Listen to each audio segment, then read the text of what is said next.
ఇక ఉమ్మడి నిజామాబాద్ జిల్లాలో కురుస్తున్న వర్షాల నేపథ్యంలో ప్రాజెక్టులకు జలకళ సంతరించుకుంది.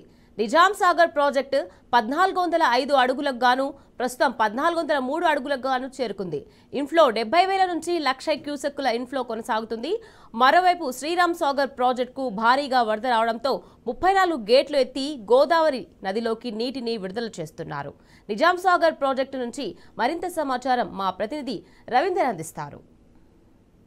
గత 3 రోజుల నుంచి కురుస్తున్నటువంటి విస్తార వర్షాలతో ఉమ్మడి నిజామాబాద్ జిల్లాలో ఉన్నటువంటి వరప్రదాయిని నిజాం సాగర్ ఎస్ఆర్ఎస్పీకి జలకళను సంతరించుకుంది. 2 ప్రాజెక్టులోనే అధికారులు గేట్లను ఎత్తి నీటిని దిగువకు విడుదల చేసిన సందర్భం స్పష్టంగా కనబడుతుంది.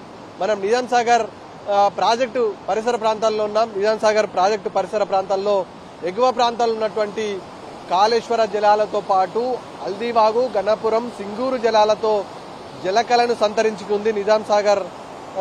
ఈ 13 గేట్లను ఎత్తి నీటిని దిగువకు విడుదల చేసిండ్రు అధికారులు.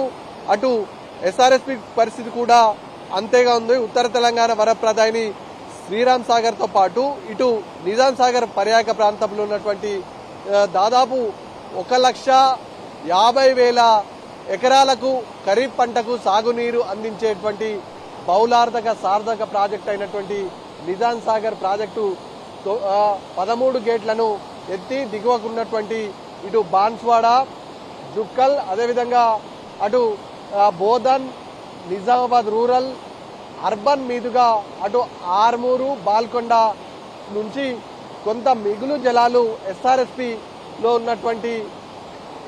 కలవడం జరుగుతుంది. ఈ నేపథ్యంలో ప్రాజెక్టుకు ఎగువ ప్రాంతంలో ఉన్నటువంటి అధికార యంత్రాంగం పూర్తిగా దిగువనున్నటువంటి మత్స్యకారులను, జాలర్లను, రైతులను ఎవరైతే ఉన్నారో పరిసర ప్రాంతాల్లో ఉన్నటువంటి ప్రజలను నిన్నటి నుంచి అప్రమత్తం చేసిన సందర్భం స్పష్టంగా కనబడుతుంది. ఈ నేపథ్యంలో ఇటు నిజాం సాగర్ దిగువ ప్రాంతంలో ఉన్నటువంటి ప్రాజెక్టుగా ఉన్నటువంటి అటు సింగూరు, అదేవిధంగా పోచారం ప్రాజెక్టు, కళ్యాణి ప్రాజెక్టులకు కూడా 2 గేట్లు చొప్పున ఎత్తి అధికారులు సిచ్యువేషన్ పట్టి, వరద ఫ్లోటింగ్ పట్టి నిర్ణయం తీసుకొని ఎప్పటికప్పుడు 2 లేదా 3, 4 నుంచి గేట్లను ఎత్తుతూ దిగువకు విడుదల చేయడం జరుగుతుంది. దాదాపుగా గత సంవత్సరంతో పోల్చుకుంటే ఉమ్మడి నిజామాబాద్ జిల్లాలో ఈసారి 2 ప్రాజెక్టులు కొంచెం ఆలస్యంగానే నిండుకున్నాయని చెప్పవచ్చు. నిజాం సాగర్ ప్రాజెక్టులో ఉన్నటువంటి 2 లక్షల ఎకరాలకు సాగునీరు అందించే ఈ నిజాం సాగర్ ప్రాజెక్టు ప్రస్తుతం గేట్ను 17 టీఎంసీలకు సామర్థ్యానికి చేరుకుంది. కొంత మేరకు సిల్టు ఉంది. అధికార లెక్కల ప్రకారం 17 టీఎంసీలుగా నిర్ధారించడం జరిగింది.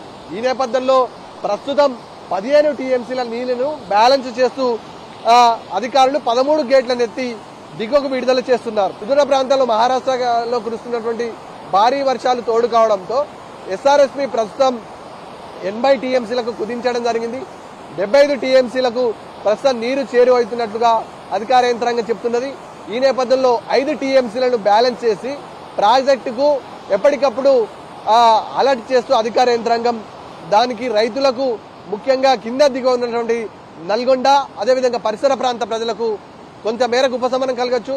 ఈ వాటర్ను దిగువకు విడుదల చేస్తే రైతాంగానికి మేలు చేసే పరిస్థితి ఉంటుందన్న ఆలోచనతో ఈ వాటర్, ఈ జలాలు ఎస్ఆర్ఎస్పీ అదేవిధంగా నిజాం సాగర్ ప్రాజెక్టుకు జలకళ సంతరించుకుంది. ముఖ్యంగా 2 ప్రాజెక్టులను తిలకించేందుకు పర్యాటకులు పెద్ద మొత్తంలో వస్తున్నారు.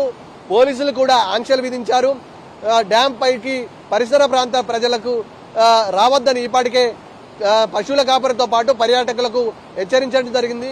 ప్రాజెక్టు మరింతగా గేట్లు ఎత్తే పరిస్థితి ఉంటుంది కాబట్టి నిజాం సాగర్ ప్రాజెక్టుకు పర్యాటకులకు 2 రోజుల పాటు తమ పర్యటనను వాయిదా వేసుకోవాలని ఇరిగేషన్ శాఖ అధికారులు, పోలీసులు హెచ్చరించిన పరిస్థితి స్పష్టంగా కనబడుతుంది. ఈ నేపథ్యంలో గతంతో కంపారిజన్ చేసుకుంటే ఈసారి 15 రోజుల ఆలస్యమైన నిజాం సాగర్ పూర్తి స్థాయిలో నిండుకుంది. దాదాపుకు 2,45,000 ఎకరాలకు ప్రత్యక్షంగా సాగునీరు అందించే ఈ ప్రాజెక్టు పరోక్షంగా దాదాపు 3 లక్షల ఎకరాలకు సాగునీరు అందిస్తుంది. ఇది ఓవరాల్ గా కామారెడ్డి అదేవిధంగా నిజామాబాద్ జిల్లాలకు అత్యంత మేలు చేసే ప్రాజెక్టు.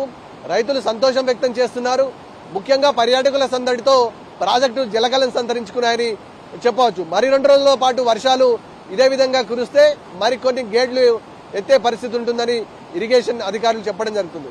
BLS సాయి కులకర్ణితో Ravinder, T news, Nizam Sagar project.